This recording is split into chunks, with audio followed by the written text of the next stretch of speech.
আসসালামু আলাইকুম সুপ্রিয় শিক্ষার্থীরা, কেমন আছো তোমরা? আশা করছি ভালো আছো। আমিও আলহামদুলিল্লাহ ভালো আছি।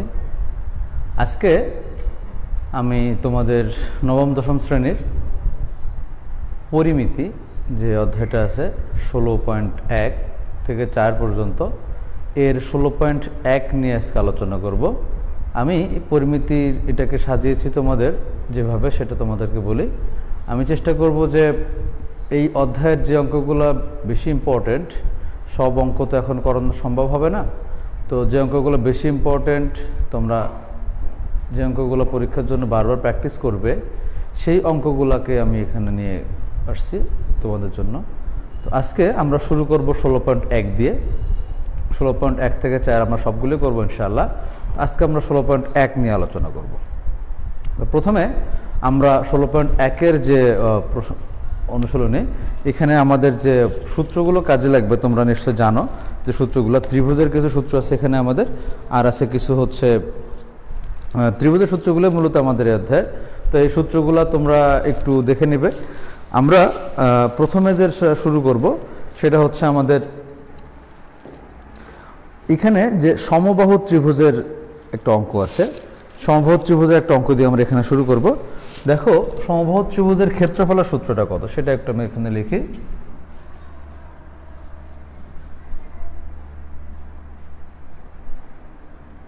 সমবাহু ত্রিভুজ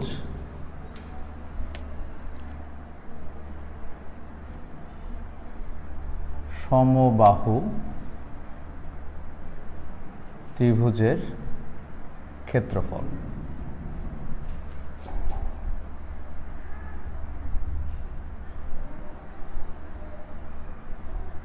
সেটা কত?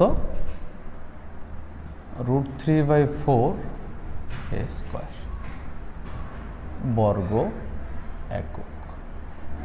অর্থাৎ আমরা জানি সমবাহু ত্রিভুজের 3 বাহুই সমান। তো যে 3 বাহু সমান, ওই 3 বাহুর যে কোনো এক বাহুকে আমরা এ ধরলাম।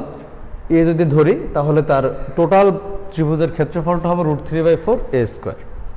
এখন এইটাকে ব্যবহার করে আমরা তোমাদের উদাহরণ 4-এ একটা অঙ্ক আছে। দেখো উদাহরণ 4-এ যে অঙ্কটা আছে, যে সমবাহু ত্রিভুজের, ধরো যে এখানে একটা সমবাহু ত্রিভুজ ছিল আগে আমাদের, এর ধরো বাহুর দৈর্ঘ্য হচ্ছে আমরা ধরে নিলাম এ, তাহলে সবগুলোই এ। এখন এই ত্রিভুজের বাহুর দৈর্ঘ্যকে যদি 1 মিটার বাড়ানো হয়, বলছে যে ত্রিভুজটা আমাদের আছে, এই ত্রিভুজের বাহুর দৈর্ঘ্যটাকে যদি আমরা আরও 1 মিটার করে বাড়াই, তার মানে প্রত্যেকটা বাহু আমাদের তখন 1 মিটার বেড়ে যাচ্ছে। 1 মিটার করে বাড়াই, সেক্ষেত্রে ক্ষেত্রফল বেড়ে যাবে 3√3 একক। তো তাই যদি বেড়ে যায় তাহলে আমাদের বের করতে যেটা বলছে, তাহলে এই যে মূল যে ত্রিভুজটা ছিল, এই ত্রিভুজের বাহুর দৈর্ঘ্য কত। তাহলে আমরা বললাম যে হচ্ছে যখন ত্রিভুজের বাহুর দৈর্ঘ্য 1 মিটার করে বাড়ে, তখন ধরো ত্রিভুজটা হয় এরকম। তখন এই ত্রিভুজের বাহুর দৈর্ঘ্য হচ্ছে a+1। তাহলে আমি আরেকবার বলি, তোমাদের বিষয়টা খেয়াল করো, যে একটা ত্রিভুজ আমাদের দেওয়া ছিল সমবাহু ত্রিভুজ। এই সমবাহু ত্রিভুজের প্রত্যেক বাহুর দৈর্ঘ্য আমাদের এ। সেই বাহুর দৈর্ঘ্যকে আমরা যদি 1 মিটার করে বাড়াই, তাহলে যে ত্রিভুজটা হয় সেই ত্রিভুজের ক্ষেত্রফল বেড়ে যাবে। তখন অবশ্যই বেড়ে গেলে তার ক্ষেত্রফল কতটুকু বাড়বে সেটা আমাদেরকে প্রশ্ন বলে দিচ্ছে, 3√3 একক বাড়বে, বর্গ একক বাড়বে। আর তাই যদি হয় তাহলে আমাদের যে মূল যে ত্রিভুজ ছিল সেই ত্রিভুজের ক্ষেত্রফল কত, সেই ত্রিভুজের বাহুর দৈর্ঘ্য এ বের করতে হবে আমাদের। তাহলে আমরা যেটা করব, আমাদের যে টেকনিকে ম্যাথটা আমরা করব সেটা হলো, আমরা প্রথমে এই যে বড় ত্রিভুজটা, এর ক্ষেত্রফল থেকে এই যে ছোট ত্রিভুজটা আছে আমাদের, এই যে ছোট ত্রিভুজটা, এই বড় ত্রিভুজের ক্ষেত্রফল থেকে ছোট ত্রিভুজের ক্ষেত্রফলটুকু যদি আমরা বাদ দিই, তাহলে কি পাচ্ছি আমরা পাচ্ছি কতটুকু বাড়লো ক্ষেত্রফল, মানে ক্ষেত্রফলের পার্থক্য বা বৃদ্ধিটা আমরা পাচ্ছি। ওটাই কিন্তু আমাদের প্রশ্নে দেয়া আছে যে 3√3। তাহলে আমরা লিখব এই ত্রিভুজের ক্ষেত্রফল মাইনাস এই ছোট ত্রিভুজের ক্ষেত্রফল ইকুয়াল টু 3√3। সেখান থেকে আমরা এ পেয়ে যাব। তাহলে আমরা লিখে একটু এভাবে, এটা হলো তোমাদের আছে উদাহরণ 4-এ। উদাহরণ 4,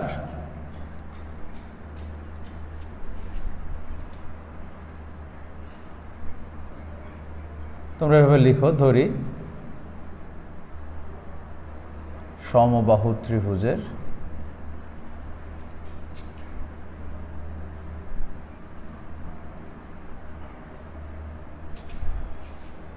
বাহুর দৈর্ঘ্য, এক বাহুর দৈর্ঘ্য বলতে পারো a মিটার। অতএব সমবাহু ত্রিভুজের ক্ষেত্রফল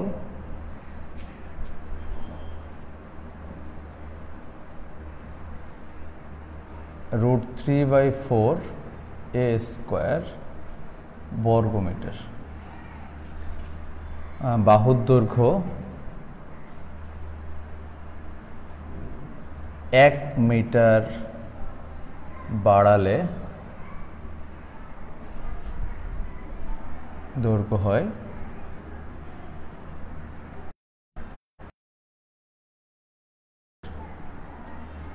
অতএব ক্ষেত্রফল a + 1, তার আগে √3/4 থাকবে, a + 1 স্কয়ার বর্গমিটার। দেখো আমরা কি লিখছি, আমাদের যে ত্রিভুজের ক্ষেত্রফলের যে সূত্র ছিল, সমবাহু ত্রিভুজের ক্ষেত্রফলের সূত্র √3/4 a স্কয়ার, সেটাকে আমরা এখানেও লিখছি। আবার যখন বাহুর দৈর্ঘ্য 1 মিটার বেড়ে গেছে তখন বাহুর দৈর্ঘ্য হয়ে গেছে a + 1, সেক্ষেত্রে আমরা লিখছি যে হচ্ছে √3/4 a + 1 হোল স্কয়ার। তাহলে আমাদের এখানে প্রশ্ন মতে কি হবে, আমরা লিখব এখন প্রশ্ন মতে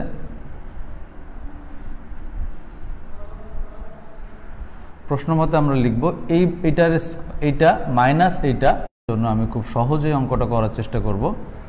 দেখো এই পাশে √3/4 দুই জায়গায় আছে, আমরা √3/4 কমন নিলাম, তাহলে a + 1 square minus a square থাকলো, আর এই পাশে থাকলো 3√3।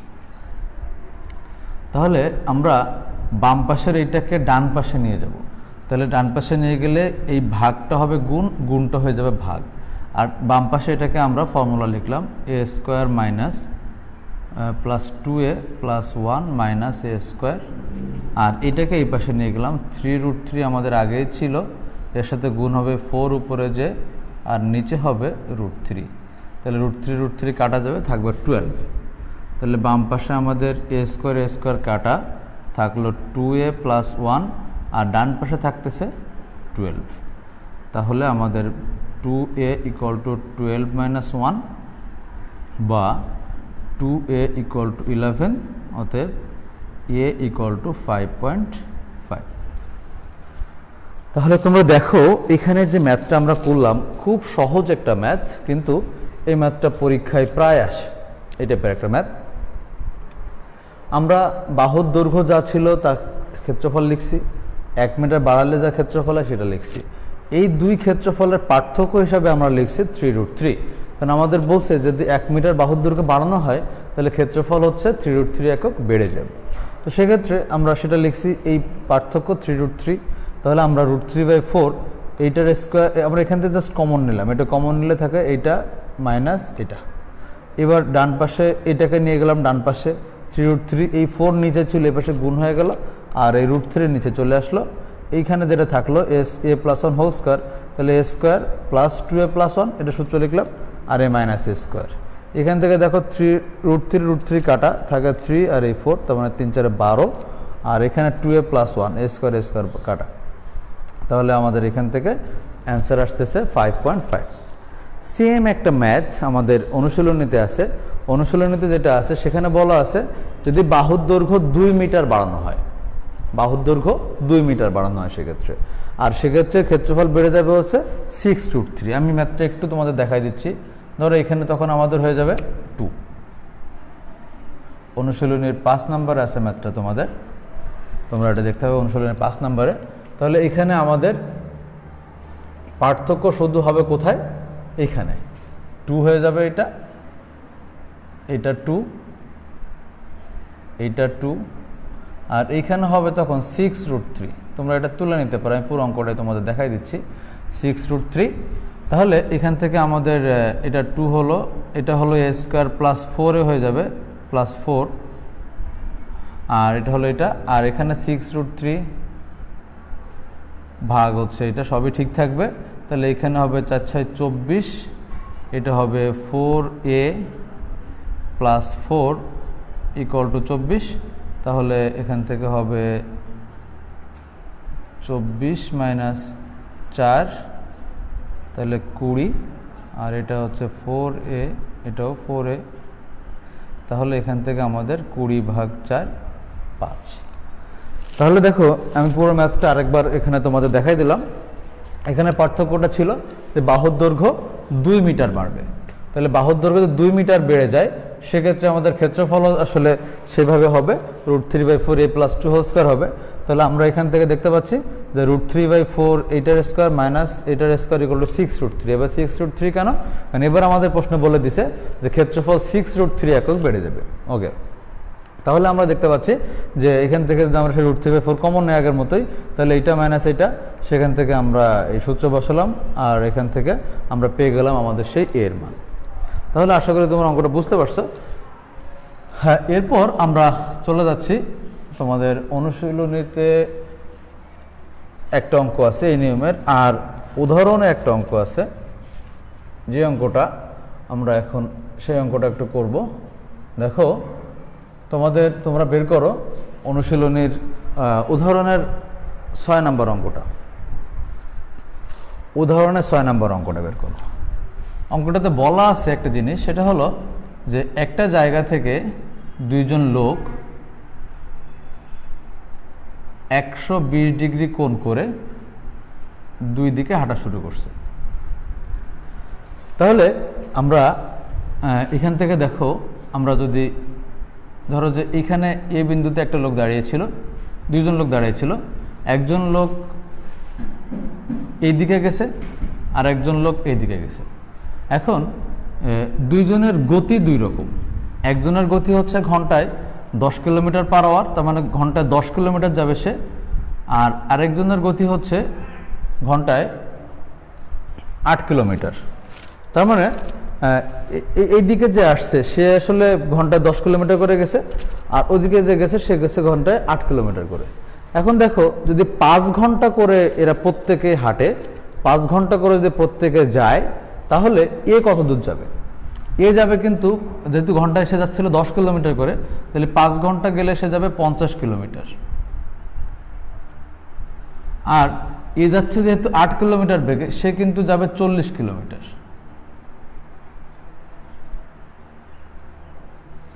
এখন আমাদের যেটা বের করতে হবে সেটা হলো, আমাদের যেটা বলছে যে এই 5 ঘন্টা পরে দুইজনের সরাসরি দূরত্ব কত, অর্থাৎ বি আর সি এদের মধ্যবর্তী দূরত্ব কত। এই যে বি আর এদিকে সি, এদের মধ্যবর্তী দূরত্ব, সরাসরি দূরত্ব কত হবে তখন।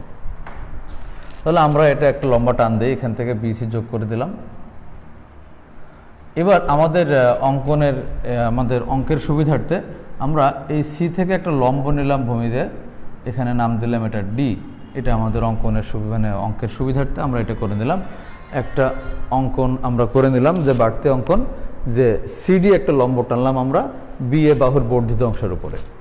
এখন আমাদের তাহলে কি বের করতে হবে? বিসি বের করতে হবে। তাহলে আমরা খুব সহজেই একটা কাজ করতে পারবো। এখান থেকে আমরা কীভাবে অঙ্কটা করবো সেটা একটু তোমাদের বুঝাই দেয় আগে আমি। দেখো আমাদের এই যে বিসিডি যে ত্রিভুজটা তৈরি হয়েছে, এটা কিন্তু একটা সমকোণী ত্রিভুজ। যেহেতু এখানে হচ্ছে এটা একটা লম্ব টানছে ভূমির উপরে, তাহলে এখানে তোমার এই কোণটা কিন্তু একটা সমকোণ। তাহলে বিসিডি কিন্তু আমাদের এখানে একটা সমকোণী ত্রিভুজ। এই সমকোণী ত্রিভুজের অতিভুজ কোণটা বিসি। তাহলে আমাদের বের করতে হবে কিন্তু ফাইনালি বিসি বের করতে হবে। তাহলে বিসি সমান কত? বিসি স্কোয়ার আমরা জানি সমকোণী ত্রিভুজের অতিভুজের স্কোয়ার সমান অপর দুই বাহুর স্কোয়ারের যোগফল। তাহলে আমাদের কি করতে হবে? আমাদের এই বিসি স্কোয়ার সমান কিন্তু আমি লিখতে পারি সিডি স্কোয়ার যোগ বিডি স্কোয়ার। কি বললাম? বিসি স্কোয়ার সমান আমাদের হবে সিডি স্কোয়ার যোগ বিডি স্কোয়ার। সেখান থেকে কিন্তু আমরা বিসি পেতে পারি। এখন তাহলে এই সিডি কি আমি জানি সেটা দেখতে হবে। এখন আমাদের সিডি জানি কিনা আর এডি জানি কিনা। তাহলে সিডি আর এডি থেকে আমরা পাবো আমাদের সেই সিডি পাইলে তো সিডি পেলাম, আর এডি পেলে আমরা বিডি পেয়ে যাব। তাহলে আমরা সিডি আর এডি বের করার চেষ্টা করব। এখন খেয়াল করো, আমরা জানি যে একটা বিন্দু চারপাশে এই পাশে 180 ডিগ্রি কোণ থাকে, এই পাশে 180 ডিগ্রি থাকে। তাহলে যদি এর একটা অংশ হয় 120, তাহলে এটা কত? 180 থেকে 120 বাদ দিলে থাকে 60। তাহলে আমরা বলতে পারি এই পাশের কোণটা তৈরি হয়েছে 60 ডিগ্রি কোণ। এখন দেখো আমি যদি এখান থেকে আমি বের করতে চাই যে সিডি সমান কত, তাহলে আমরা খুব সহজে বের করতে পারবো। তোমরা 10 নম্বর অধ্যায়ের অনেকগুলো অঙ্ক করছো, আমি তোমাদের করাইছি যে এখানে দেখো সিডি সমান যদি আমাদের বের করতে হয় তাহলে সিডি হলো সেক্ষেত্রে আমাদের লম্ব আর এসি হলো অতিভুজ, কারণ আমাদের এটা সমকোণী ত্রিভুজ। তাহলে এটা যেহেতু কোণের বিপরীত বাহু লম্ব আমরা জানি, তাহলে এটা লম্ব, এটা হলো অতিভুজ। তাহলে আমরা জানি লম্ব আর অতিভুজের মধ্যে সম্পর্ক হচ্ছে সাইনের, তাহলে আমরা sin 60 কত লিখতে পারবো সিডি বাই এসি। তাহলে আমরা একটু এবার মেইন অঙ্কের দিকে যাই। তোমরা যেটা করবে এই ক্ষেত্রে একটু লিখতে হবে, লেখাগুলো তোমরা একটু লিখবে, এখানে আমি লিখতেছি না আর। তোমরা লিখবে এ বিন্দু থেকে দুইজন লোক যাত্রা শুরু করলো, একজন হচ্ছে 10 কিলোমিটার বেগে, একজন হচ্ছে 8 কিলোমিটার বেগে হাঁটা শুরু করে 10 কিলোমিটার বেগে হেঁটে সে বি বিন্দুতে পৌঁছালো, আর একজন হচ্ছে 8 কিলোমিটার বেগে হেঁটে সি বিন্দুতে পৌঁছালো। তাহলে আমরা বলবো যে এ বি সমান তাহলে 10 গুণ 5, 5 10 50, আর এসি সমান হচ্ছে 8 গুণ 5, 5 8 40। তাহলে হচ্ছে আমাদের এই এবি আর এসি বের হয়ে গেল। আর এখান থেকে আমাদের এখন আমরা চলে যাচ্ছি, যেহেতু এখানে এবার বলবো যে যেহেতু হচ্ছে এটা 120, এই পাশের কোণটা তাহলে সিএডি কোণটা হচ্ছে 60। তাহলে আমি সরাসরি অঙ্কে চলে যাচ্ছি।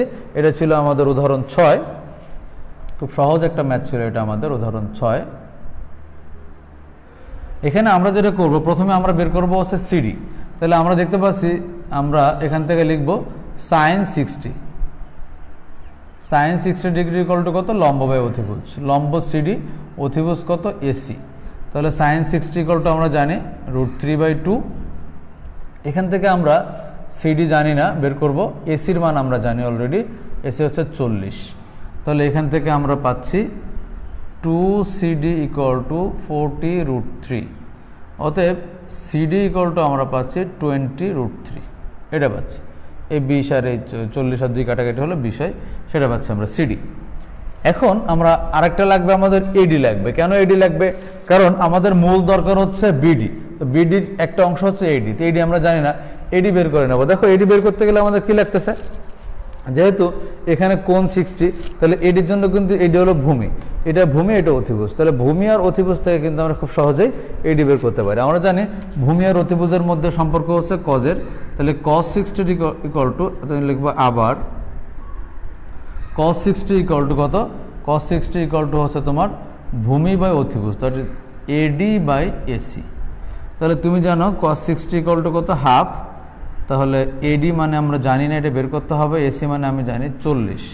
তাহলে এখান থেকে আমরা পাচ্ছি এডি 2AD ইকুয়াল টু 40, অর্থাৎ এডি ইকুয়াল টু আমরা পাচ্ছি 20।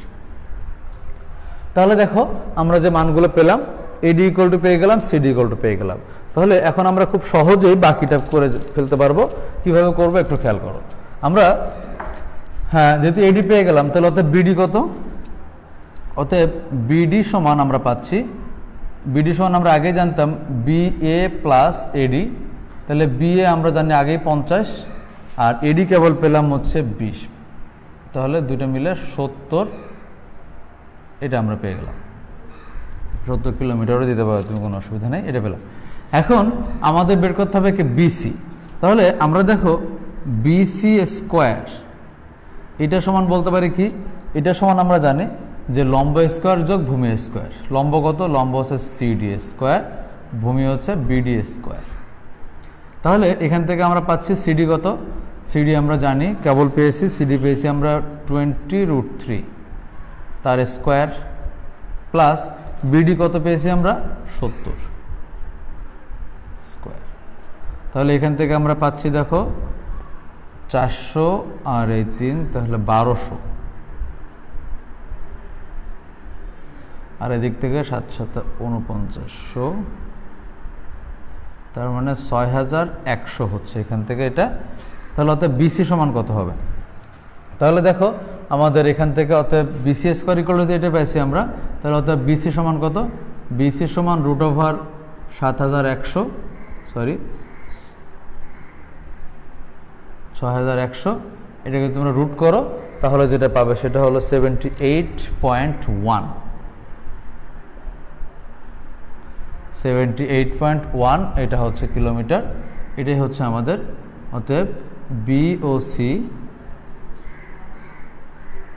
বিন্দুদের সরাসরি দূরত্ব তুমি বলে দাও ৭৮.১ কিলোমিটার। আমি পুরো অঙ্কটা তোমাদেরকে আরেকবার বলছি, খেয়াল করো। এখানে আমাদের যে অঙ্কটা ছিল যে দুইজন লোক একটা বিন্দু থেকে দুই দিকে যাত্রা শুরু করলো, একজনের বেগ হচ্ছে গতিবেগ হচ্ছে ঘন্টায় 10 কিলোমিটার, একজনের হচ্ছে 8 কিলোমিটার।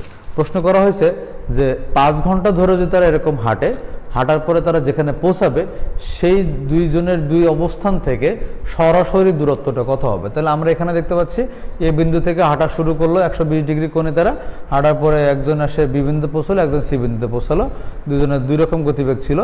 পৌঁছানোর পরে এই দুই বিন্দুর মধ্যবর্তী দূরত্ব আমাদের বের করতে হবে।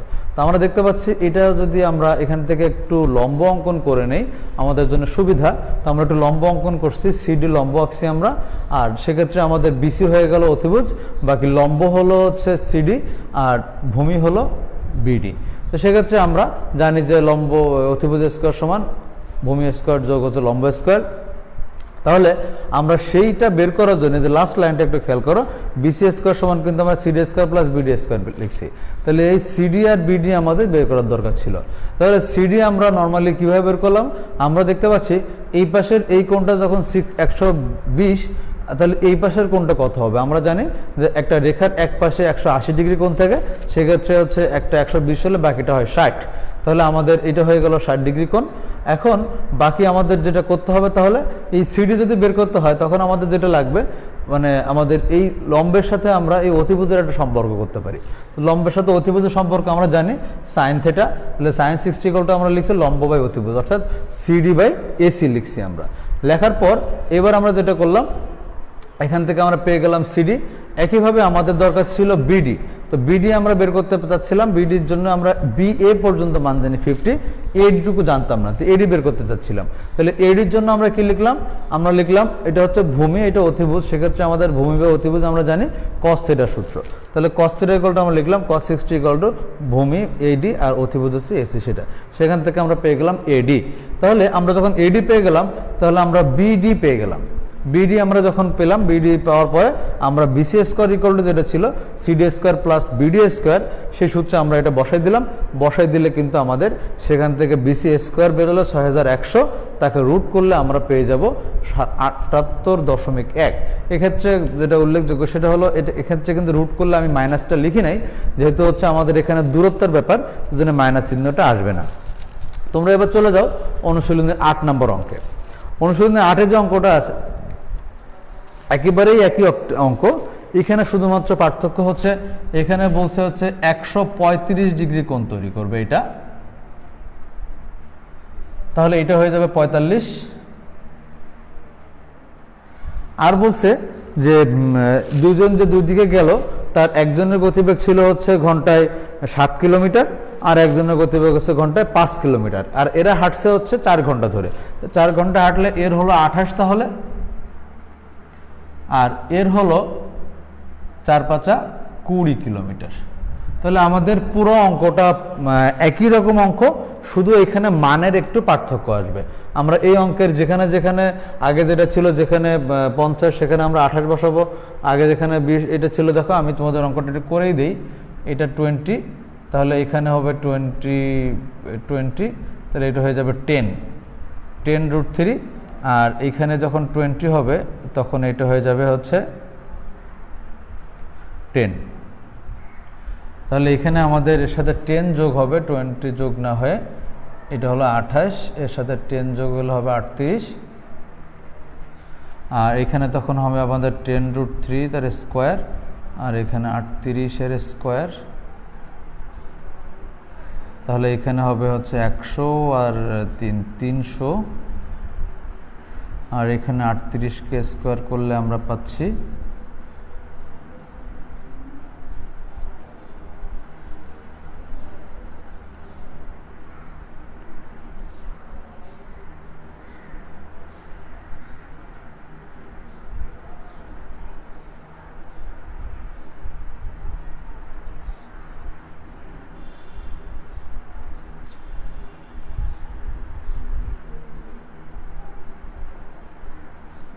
যাই হোক এটা আমরা একটা কিছু পাবো, সেটা আমরা এখানে বসালাম, বসানোর পরে এখান থেকে যেটা যোগ করে যেটা পেলাম সেইটাকে যদি রুট করি আমরা এখান থেকে সেই অ্যান্সারটা পেয়ে যাব।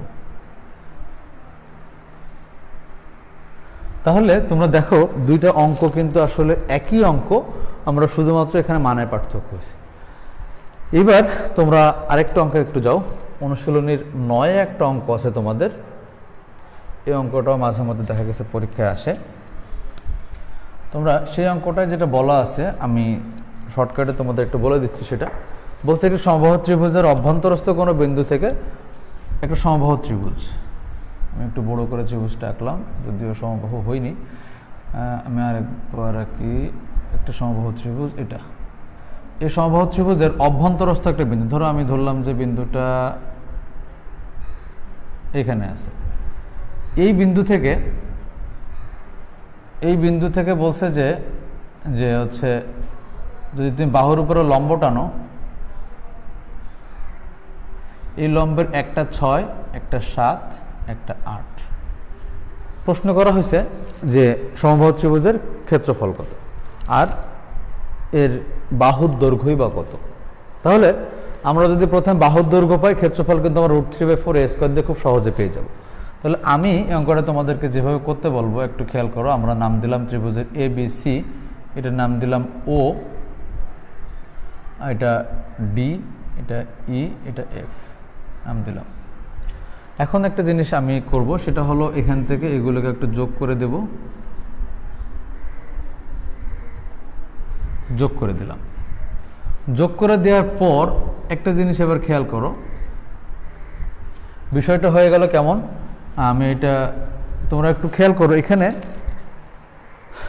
যদি আমি এরকম বলি, দেখো পুরো ত্রিভুজটার যে ক্ষেত্রফল, সেই ক্ষেত্রফল কিন্তু এই মাঝখানে ও এ বি যে ত্রিভুজ, ও বি সি যে ত্রিভুজ, আর ও এ সি, এই তিনটা ত্রিভুজ যদি আমরা ভাগ করি, ওই তিনটা ত্রিভুজের যোগফল যা পুরো সমবাহু ত্রিভুজের ক্ষেত্রফল কিন্তু তা। তাহলে আমি যদি সমবাহু ত্রিভুজের ক্ষেত্রফলটাকে আমি এটা ধরি, অনুশীলনীর 9 নম্বর অঙ্ক, ক্ষেত্রফলটাকে যদি আমি ধরি এ, তাহলে দেখো একটা জিনিস এখান থেকে দেখো, তাহলে ত্রিভুজ আমি এইভাবে লিখলাম একটু, ABC ইকুয়াল টু ত্রিভুজ ক্ষেত্র AOB, ত্রিভুজ ক্ষেত্র BOC, আর এদিকে ত্রিভুজ ক্ষেত্র COA বা AOC লেখো, এটা লিখলেই হচ্ছে AOC। দেখো আমি যেটা লিখলাম সেটা কি, যে এই ত্রিভুজের ক্ষেত্রফল মানে পুরো ত্রিভুজের ক্ষেত্রফলটা কিন্তু তিনটা ত্রিভুজের ক্ষেত্রফলের যোগফলের সমান। তাহলে আমরা এই ABC ত্রিভুজের ক্ষেত্রফল কত আমরা জানি যে √3/4a², যেহেতু এটা সমবাহু ত্রিভুজ, তাহলে আমরা এ ধরলে এটা a²। এবার দেখো এই ত্রিভুজগুলোর ক্ষেত্রফল কত, এই যে এই ত্রিভুজটা এর ক্ষেত্রফল দেখো হাফ ইন্টু ভূমি, ভূমি মানে AB কে আমরা ধরে নিচ্ছি যেহেতু এ, উচ্চতা হলো এখানে ও থেকে এই F, তার মানে 8। একইভাবে এটা হাফ এ, এটা 6, আর এটা হাফ এ, এটা 7। তাহলে আমরা দেখো কি পাচ্ছি, √3/4 এ। দেখো এখানে সব জায়গা থেকে একটা করে এ আমরা বাদ দিতে পারি, বা আমি একটু এই পাশটা লিখি, হাফ এ কমন নিলাম, 8 + 6 + 7 থাকে এখানে, তাহলে এখান থেকে √3/4a² ইকুয়াল টু, তাহলে আমাদের যেটা হয় দুই পাশ থেকে আমরা একটা এ বাদ দিয়ে দিতে পারি, আর এখানে তাহলে থাকে হাফ, আর এটার সাথে গুণ করলে 8 × 6 = 14, আর 7 21 এটা থাকে। তাহলে আমরা দেখো যদি আমরা আর গুণটুন করে দিই, তাহলে কি হচ্ছে আমাদের, এখান থেকে হচ্ছে 2√3a ইকুয়াল টু, এখান থেকে হচ্ছে 4-এর সাথে এইটা গুণ হবে, তার মানে এটা 84। তাহলে এখান থেকে কিন্তু আমরা পেয়ে যাচ্ছি a ইকুয়াল টু 42/√3, এটা পাচ্ছি আমরা। তাহলে এখান থেকে আমরা আরেকটু সংক্ষেপে লিখতে পারি, এটাকে লেখা যাবে না 14√3। তাহলে এ যখন আমরা এটা পেলাম, তাহলে আমরা এ যখন পেলাম তাহলে বাহুর দৈর্ঘ্য কিন্তু আমাদের হয়ে গেল, আর বাহুর দৈর্ঘ্য যখন আমরা পেয়ে গেলাম তখন ক্ষেত্রফল, অতএব ক্ষেত্রফল কত, ক্ষেত্রফল হচ্ছে √3/4a², তার মানে 14√3² এটা, সেখান থেকে আমরা পেয়ে যাব আমাদের কাঙ্ক্ষিত ক্ষেত্রফল। তাহলে আমরা এই অধ্যায়ের আজকে যেটা আলোচনা করলাম সেটা হচ্ছে এই অধ্যায়ের যাবতীয় গুরুত্বপূর্ণ ম্যাথগুলো আজকে আমরা আলোচনা করলাম। আশা করছি এই অধ্যায় থেকে অঙ্ক আসলে এগুলোর মধ্যে থেকেই ঘুরে ফিরে আসবে। বাকি তোমরা ওই ত্রিভুজের সূত্রগুলো আছে সেগুলোও মুখস্থ করবে, এগুলো এমসিকিউতে আমাদের খুব কাজে লাগবে। তো আজকে এ পর্যন্তই, ধন্যবাদ সবাইকে, আসসালামু আলাইকুম।